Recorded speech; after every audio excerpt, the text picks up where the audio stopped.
Boa noite, estimados telespectadores. Um dos maiores problemas da nossa cultura política é o que eu chamo de regime de autoridade sem explicação. Trata-se do exercício do poder como se não tivesse de se justificar. Por exemplo, o presidente viaja, toma decisões, assina acordos, mas nunca se sente obrigado a dizer aos cidadãos o que tratou em nome deles. Só diz, por exemplo, a comissão política que depois o saúda em comunicado como se tivesse sido eleito por ela e não pelos moçambicanos.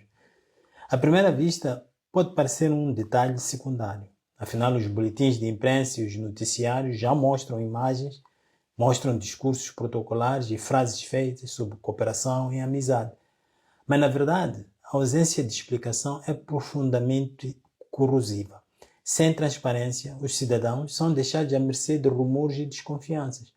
O debate público fica empobrecido e as instituições perdem o seu papel de escrutínio, reduzidas a câmaras de eco da propaganda oficial. A autoridade sem explicação reproduz uma cultura política autoritária, mesmo em regimes formalmente democráticos. As decisões passam a ser unilaterais, tomadas em círculos fechados, e a sociedade fica de fora. Em consequência, as políticas tornam-se frágeis, superficiais, voltadas para o imediato e não para o essencial. A viagem recente do presidente ao Japão ilustra bem o problema. Foi para uma cimeira Japão-África, encontros que há muito se transformaram em palcos de mendicidade diplomática.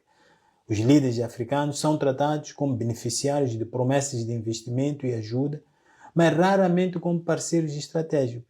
E ao regressar, o presidente não disse nada, ou grande coisa sobre o que o país ganhou, que investimentos foram garantidos, que parcerias se desenharam, que posição Moçambique levou à cimeira. E ainda mais grave, neste momento, é a viagem ao Ruanda esta semana. Poucos assuntos são tão delicados como a presença de tropas estrangeiras em território nacional.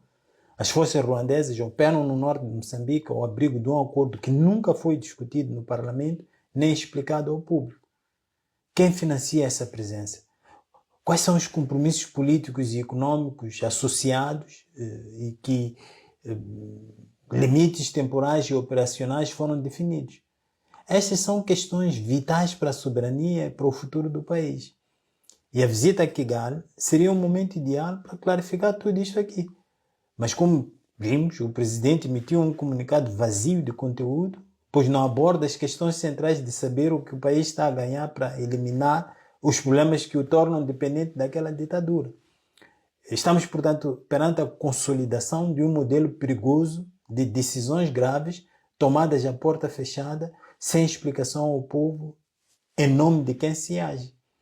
A mesma lógica aplica-se ao anúncio feito ainda esta semana de um acordo de cooperação com um conglomerado sediado no Catar, no valor anunciado de 20 bilhões de dólares. O presidente apresentou-o como um gesto histórico e transformador para a economia nacional, abrangendo setores como agricultura, pescas, energia, habitação, saúde e educação.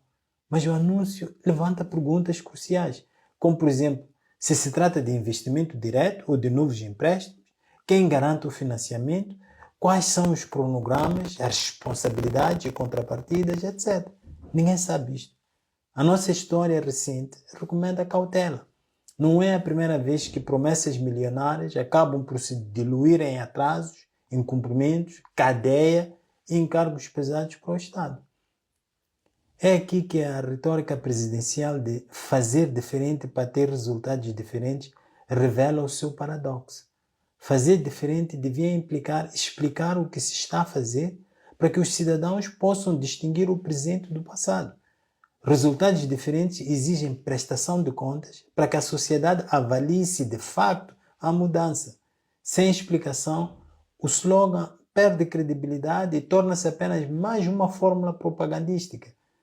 Então, nós continuamos a fazer o mesmo, isto é, silêncio, opacidade, propaganda, só que embrulhado em palavras novas.